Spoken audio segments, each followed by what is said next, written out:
Welcome to this episode of Rolling Through Negotiations. We've got an absolute amazing guest here today. We've got the amazing Kirren Robson-Garth. Kirren is amazing in terms of who he is, what he does, the way he works in his own business as founder of Combela. He's an amazing engineer, but his talents and passions go well beyond that. He's a family man. He's a BJJ practitioner. He's an inspiration and one of the reasons why I got back into jiu-jitsu after many years. Kirren is amazing. Can't wait for you to meet him on this episode. Before we jump in, though, I want to share this quote with you. I want to share this quote, which is by William Ury, and he says, "The ability to see the situation as the other side sees it, as difficult as it may be, is one of the most important skills a negotiator can possess." So, Kirren, welcome to Rolling Through Negotiations. Well, Matthew, thank you for that amazing introduction. You forgot about my stamp collection, which is pretty amazing as well. You pretty much mentioned everything else. I appreciate that. I just wish the family thought of me in the same way. But no, thanks. Thanks for having me on. No, welcome to the show and welcome to Rolling Through Negotiations. And I'd also love to give an acknowledgement to the traditional owners of the land in which we're on today.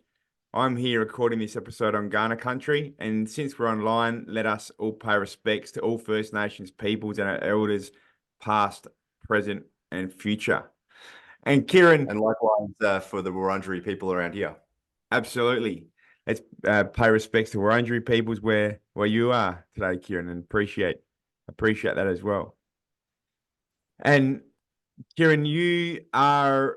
I mean, there's so much we can speak about with you because you are an amazing engineer. You're an amazing jiu-jitsu practitioner. But one of the things I'd love to ask you to begin with is whether there's principles from BJJ that you use when you're negotiating solutions in your engineering business.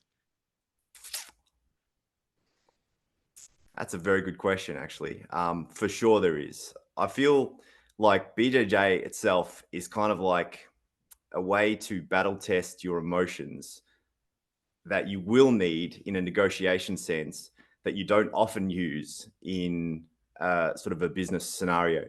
So for me, normally, like when business negotiations, when it comes to putting together projects, proposals, quoting, during projects are fairly basic, so those sorts of things, you don't really need a high level of skill. Generally, when it comes to when you have like a dispute resolution, that's where the sort of competition environment of BJJ helps, I find, prepare you at least emotionally for facing people that are often bigger than you, or companies that are bigger than you, people who are physically bigger than you.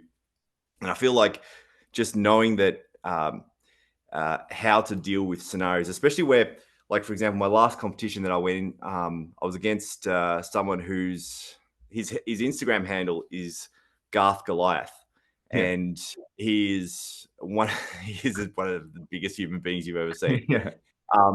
And I faced him 3 times now, and every time it might not seem like it, but I'm scared out of my wits that I'm going against someone who, like, because just they have so much literally weight, where a large company that you're up against has a lot of financial weight. They have a lot of pull in the industry, and there's a tendency to just pull out and give up.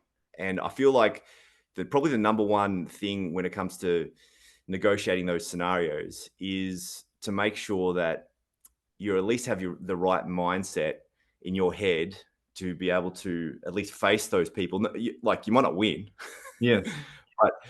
but go up against them and do your absolute best to try and beat them. And now I did win that one, but who's to say the next one I might lose the next one. But again, if I didn't have the right mindset and I just gave up, well, I definitely lost then. But if you try, you have a chance. Yeah. And so in that sort of a situation, are you saying that it's really important to understand who you're up against and also the size of the opposition? Yeah, 100%. Yeah, definitely taking down bigger opponents is like a bit of a pet hobby of mine.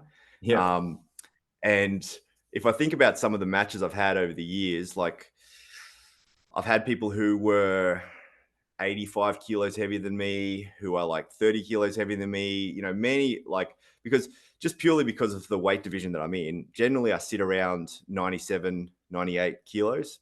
Yeah. And it's in because obviously compete in judo and jiu-jitsu as well. But in judo, the weight divisions are over 100, under 100, under 90. So it's usually easier just to go over 100. So I don't have to worry about the weight cut. Same for jiu-jitsu. It's over 100.5 for gi, over 97 for no gi. And so I sort of sit in the bracket where I'm like, I could drop a few kilos, but because of time commitments, it's often easy just to go up a weight division. So I almost end up always against people who are just monsters. Yeah. So a lot of my game plan is considering the scenario that I'm up against gigantic humans. But likewise for business, when I do projects, regardless of sort of I suppose the financial backing that we've got, we go for projects that are essentially some of the biggest ones in Victoria, especially in the electrical industry. So we do huge designs like for massive battery energy storage systems, solar farms, wind farms, hydro turbines, big industrial plants.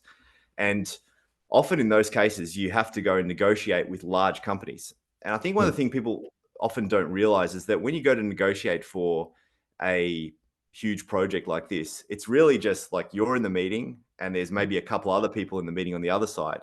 And so it's really just you versus another human. They've got a big backing behind them, but it's still a negotiation. It's still something that you can win, even if you're just a small person, a small player, so to speak. Yeah, I think that's a really good point, Kirren. It's something that I have shared with people just in conversations and things like that before, because I realize the point you're saying, which is even if there's a massive brand, there's individuals behind that massive brand that make decisions. And so if you have the right relationship with those individuals, and if you are going to produce great work and the individuals know that, that's all that really matters, not necessarily the size of the brand, but really the quality of the output in the work that you do.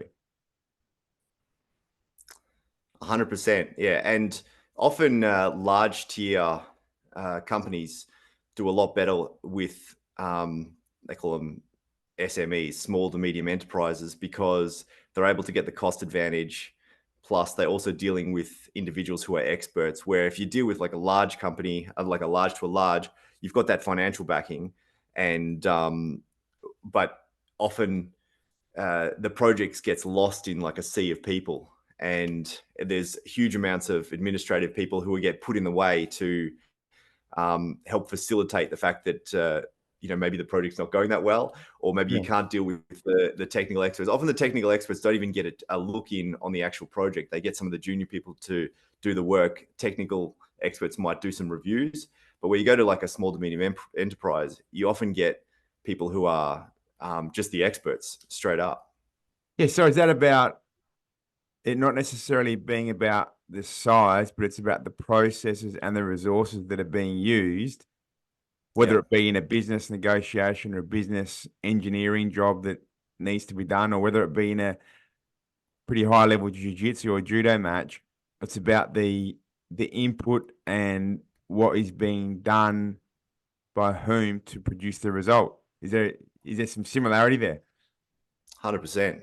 Yeah, 100%. I agree with what you're saying there, for sure. Well, I can't I quite. agree. I agree with what you're saying, brother, and I'm just picking up what you're putting down because I think it's a really great point that you're that you're sharing. So, hey, Kirren, there's something else I'd love to ask you about. I remember you were explaining to me you were explaining to me your attitude and your strategy leading into a jiu-jitsu and judo competition, and this came about because you're explaining the fact that you've got your business, you got a pretty high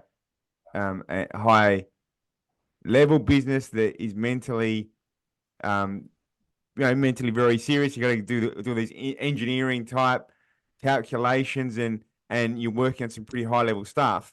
And so you're still able to go out there and compete in high level judo and jiu-jitsu matches. And I'd love to hear you share this, because you were saying that when it goes into these high level judo and jiu-jitsu matches, you don't actually spend too much time training seriously for them because you've got processes that you go by.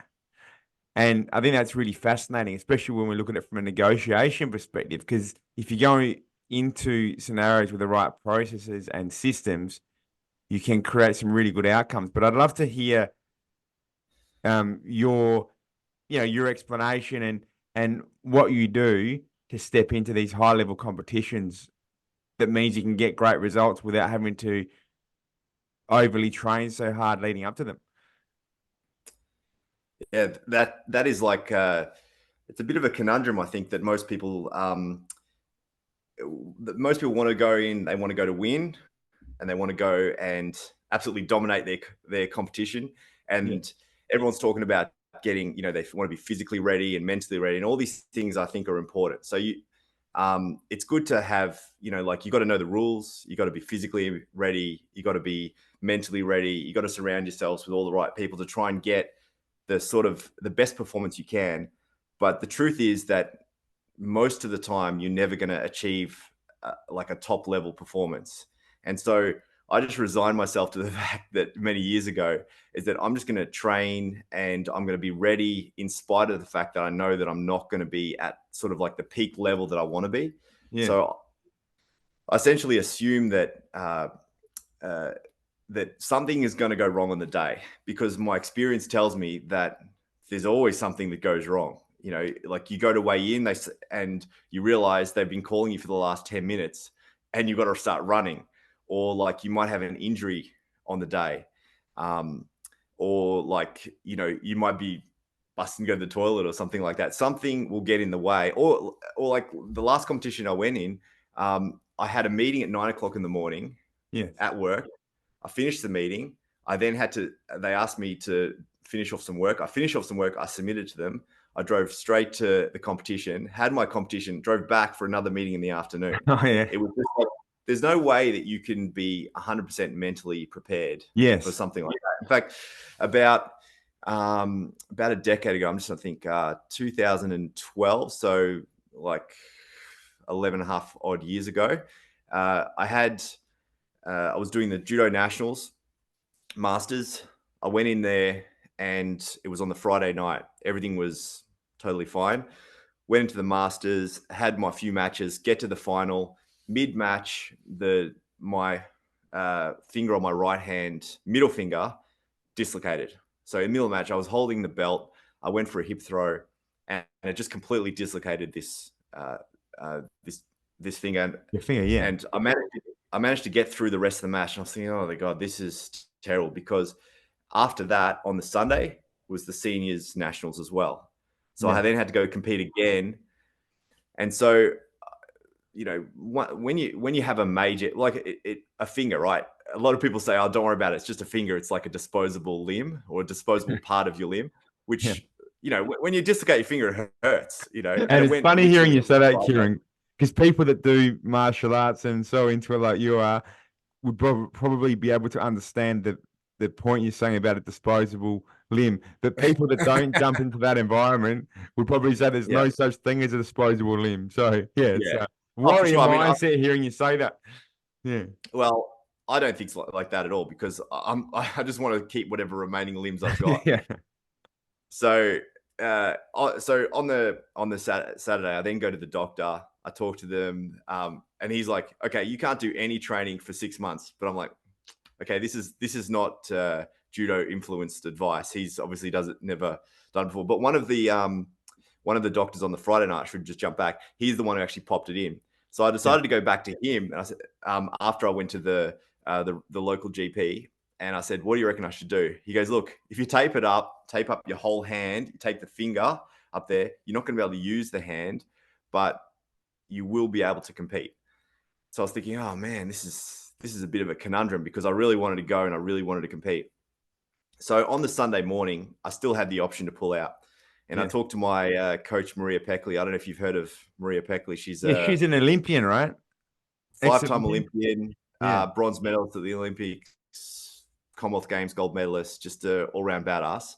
Yeah. And I asked her, and she's got this obviously a sweet Hungarian accent. And I said, would you compete? And she goes, of course, I'm not weak. That's what I said to me. I'm like, oh my God. So now I've got a bit of pressure to actually to compete on the day. And obviously everything's staying to me, other than the people who are competitors around me who are encouraging me to compete. Internally, I'm thinking, I don't want to do this. Yes. So end of the day, I decide I'm actually going to compete. I go in there. Luckily, I had the first round was a fairly easy round, and I was able to like keep my hand away.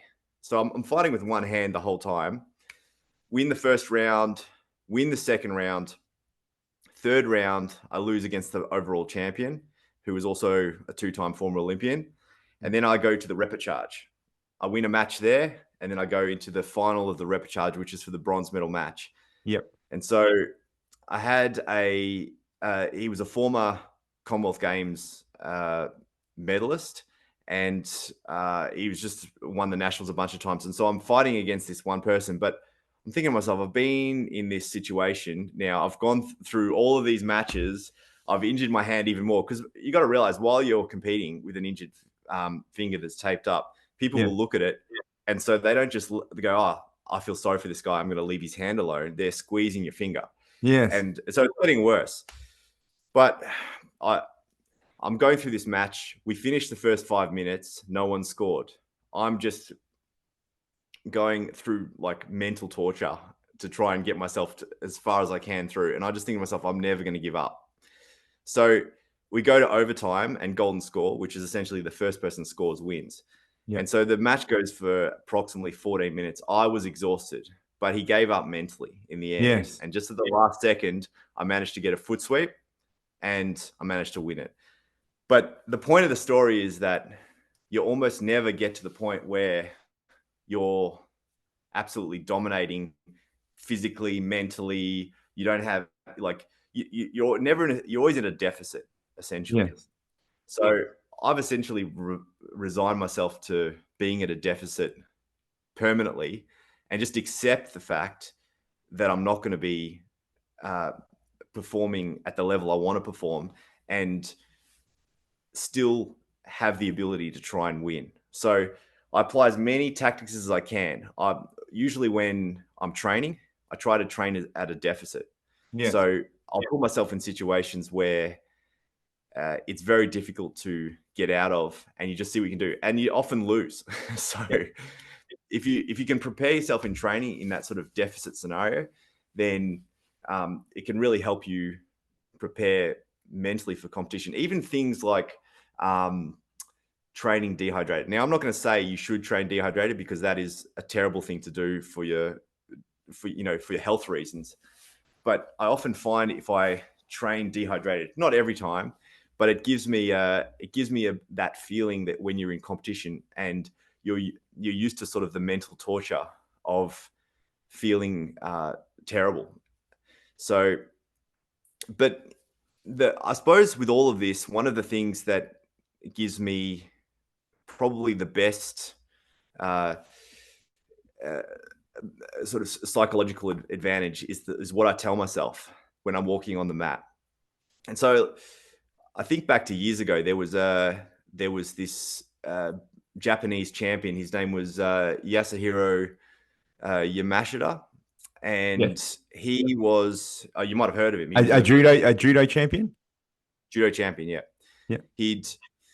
He'd won something like 203 matches in a row in Japan at the top level. So I can't remember the exact dates, but it was in the order of like 1977 to 1985. He was Olympian. He'd won basically everything.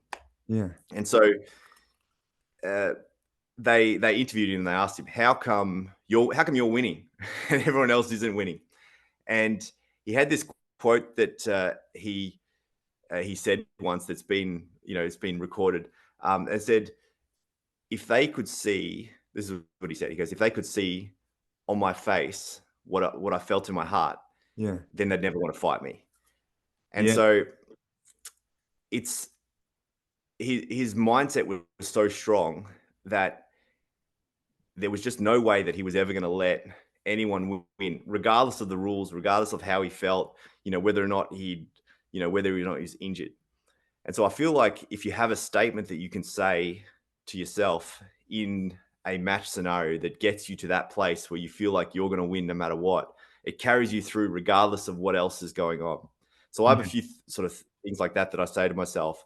And I feel like all those other things, doing your, fitness, making sure you're training, having a lot of great people around you, all those things help a lot. But the psychological aspect will get you across the line most of the time. And that's a real beautiful point, Kirren, because something that I speak about a lot on this podcast is the strength of inner game in negotiations. So when you go into those high stakes deal type scenarios, or even when you're speaking with your family or you're negotiating, with the local community in a particular council meeting, for example, whatever negotiation it's in, that inner game, the place of being as mentally resilient and well-placed mentally as you can be, is a great platform to then be able to negotiate from. And I think your point about always being at the deficit is so true, because nothing ever goes to plan. And it's interesting because some people might hear that and they might think, hang on a second, if you're preparing to go into a situation at a deficit, just plan better, prepare better, have such a solid preparation that nothing can go wrong.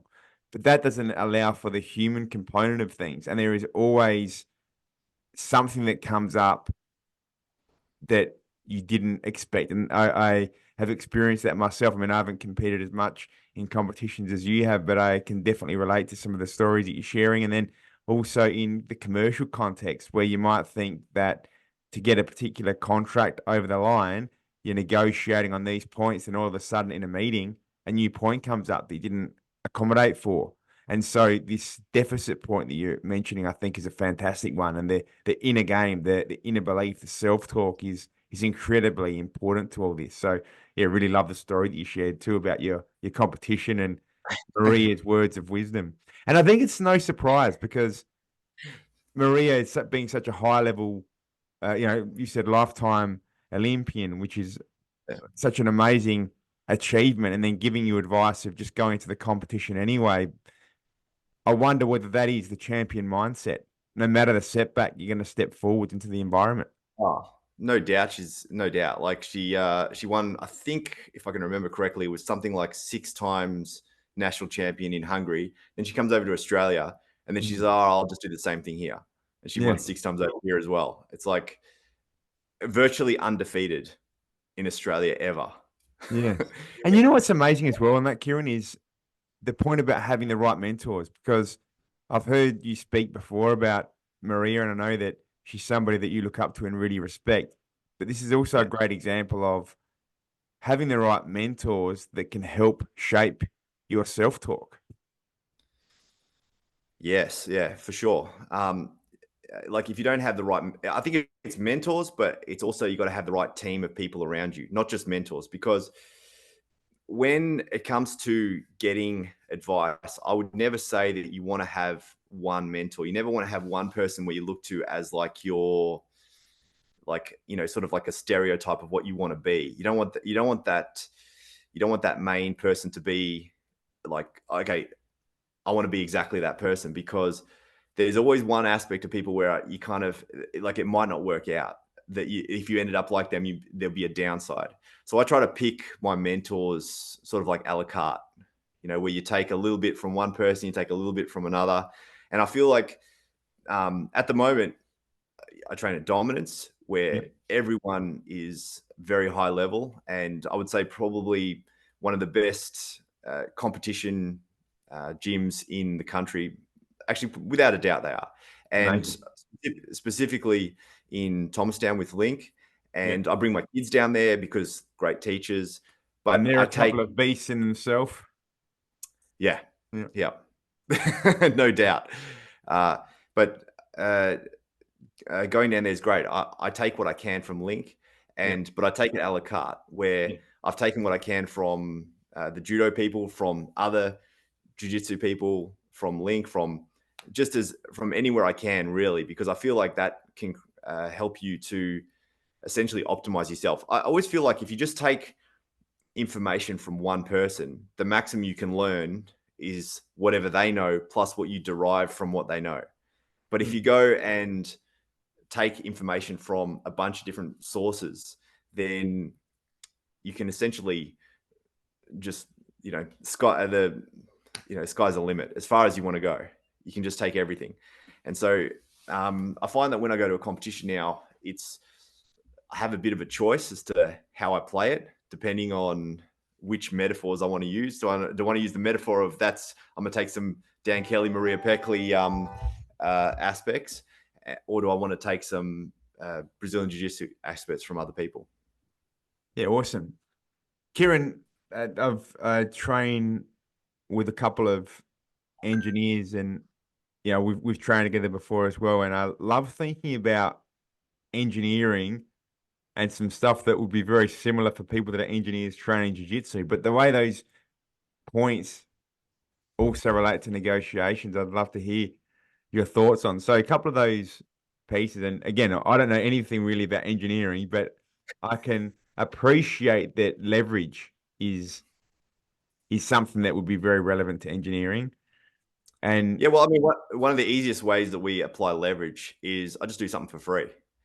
So this is a pretty easy sort of, I suppose, somewhere between sales and marketing, where people phone you up, they want a bit of expert advice. You just give away some free advice, and before you know it, they realize that you're the person with the solutions for all the problems. I mean, that to me is it.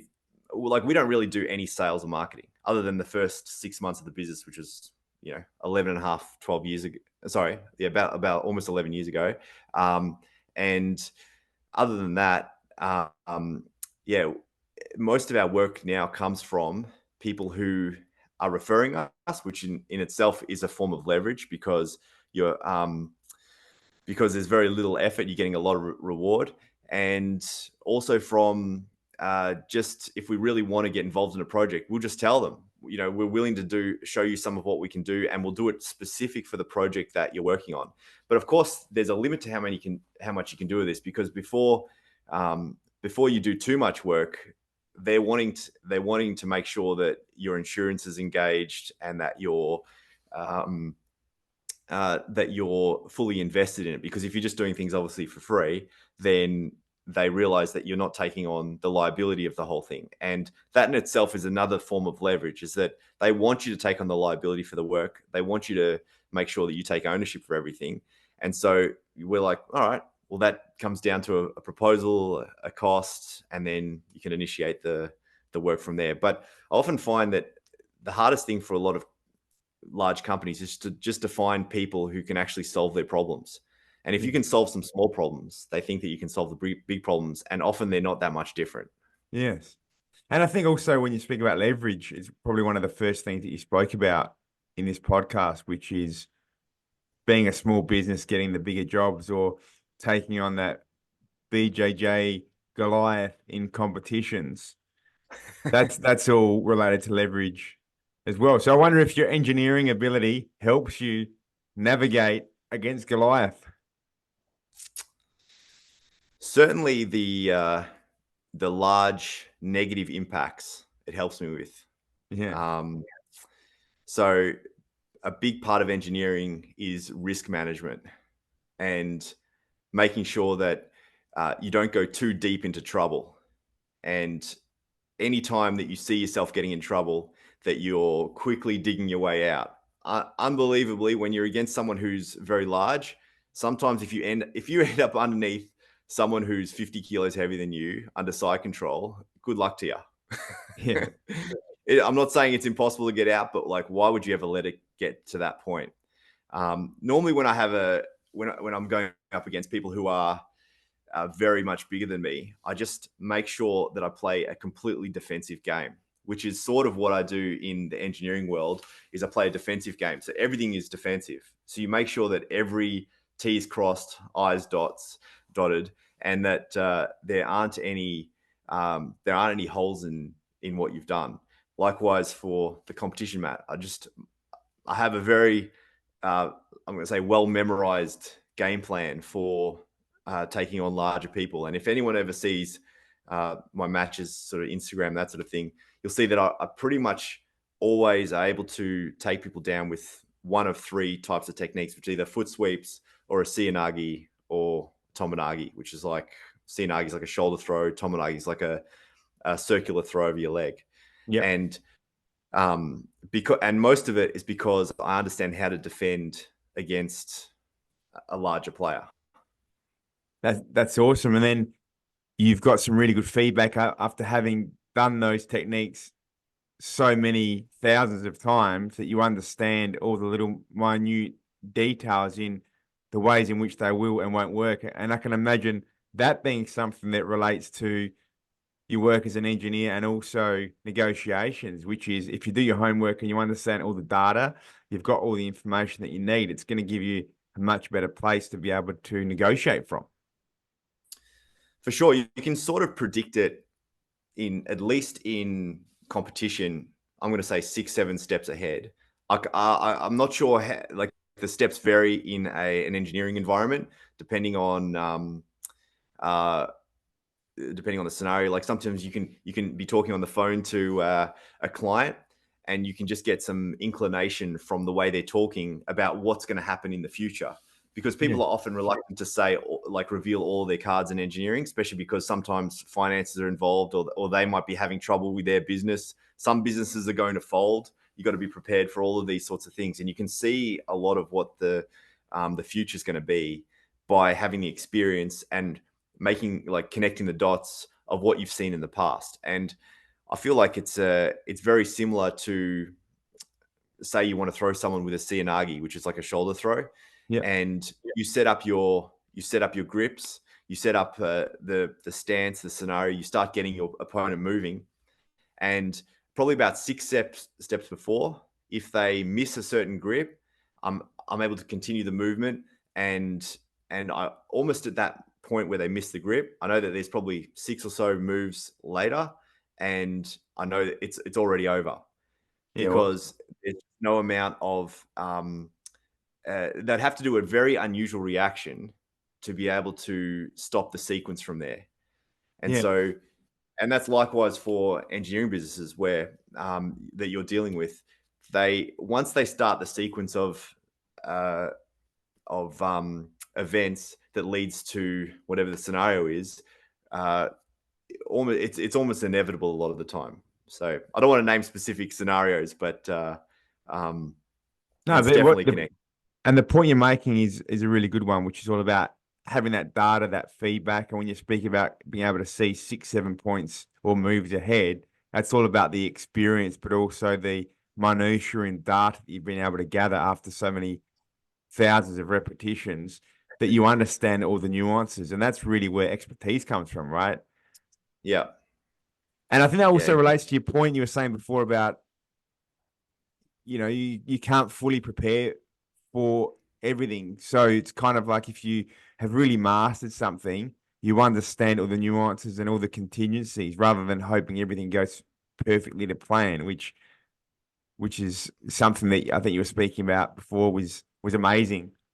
And exactly. I should also clarify something there, right? Yep. So even though, yes, I think you should train in a deficit, and that like a peak performance is not really, it's kind of like, it's like trying to achieve perfection. You might never get there. I still think that you should do all the preparation that you can to try and get as close as you can. Like that's the rainbow in the distance that you'll never quite achieve. But it's worth, if you want to go towards it, then it's worth it, because it'll improve your, especially if you're like working on knowing the rule, like I said, knowing the rules, mental, physical, having the right people around you. One of the things I do, I go to the physio every week. Yep. So this is sort of, I feel like it's almost like a secret weapon of mine. So I go to Physio Life in Heidelberg. They're unbelievable. They've been sponsoring me for a bunch of years, just because they're awesome dudes. Shout out to Physio Life. Shout out to Physio Life. They're great, and I honestly feel like it's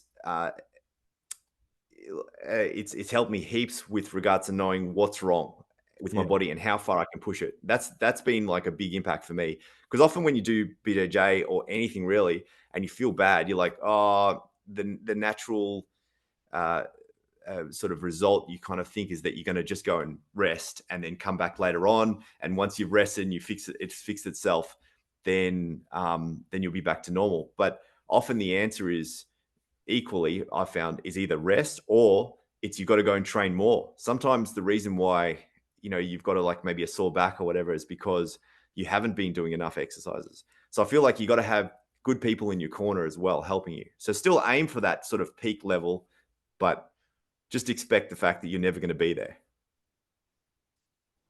That's awesome, Kirren. And it's a really good segue into something I love doing each week, which is giving our listeners some takeaway points based on what our guests share that they can apply in their very own negotiations. And I love giving these summaries and takeaway points, but it's also a challenging part of the podcast for me because you've shared so many great points. And then I like to try and narrow it down to 3 because 3 is an easy number to try and remember and apply.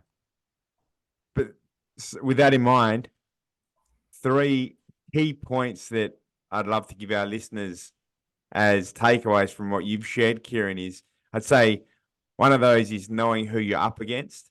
So whether it's the BJJ Goliath or whether it's the massive corporate entity, knowing who the other player is, knowing their strengths and weaknesses, knowing what they need so that you can leverage from that, I think is a really good point that you make. And it can be really powerful to understand who you're up against, who the other side is in a negotiation context.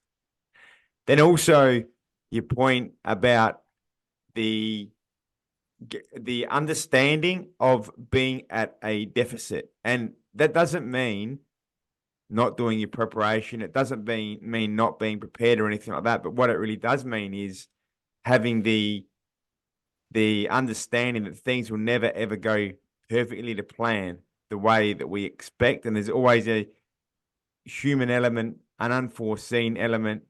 And when those things come up, to have the right self-talk to help us get through those moments and perform at our best. The third takeaway point that I would love to emphasize at this part of the podcast is that inner game of negotiations, or the inner game of competition, or the inner game of that self-talk piece. But that's through establishing the frameworks with the right mentors, the right people in your team that you speak about, Kirren. You've done that so well by being such a great competition team that you speak about there with dominance at Thomastown. And I'd love to have Lincoln. Say again? Dominance. Yeah. Yeah, cool. I'd love to have Lincoln Hancock on rolling through negotiations at some point. So hopefully he listens to this episode and I can reach out to him as well. But yeah, having the right team there is a great piece, and the right mentors. And I love the way that you shared having the mindset and the ability to learn from a whole range of mentors rather than just being a carbon copy of a mentor, instead adopting the right attitudes from your range of mentors. So they're the takeaway points that I'd love listeners to be able to gain insight from. And yeah, thanks for those amazing points, Kirren. Something else I'd just love to ask you before we wrap this one up is whether you've got anything you'd love to leave our listeners with, anything else you'd like to share as some parting words of wisdom from yourself, Kirren. Words of wisdom. I'd say that go out there and compete. It's something that not many people want to do. It's difficult. It'll give you psychological resilience. It'll help you to feel things that you're probably not going to feel very often in your life. And it's going to make you ultimately a lot more mentally strong. So that's what I'd say. That's awesome, Kirren. And I feel that one in my heart as you speak. So guys, get out there and compete. Yeah, get out there and compete. Yeah. That's either awesome. In business or in BJJ, but BJJ, judo, that's it's not just mental, it's also physical. You're a champion, Kirren. Thanks for being on Rolling Through Negotiations. Thanks for having me. Appreciate it.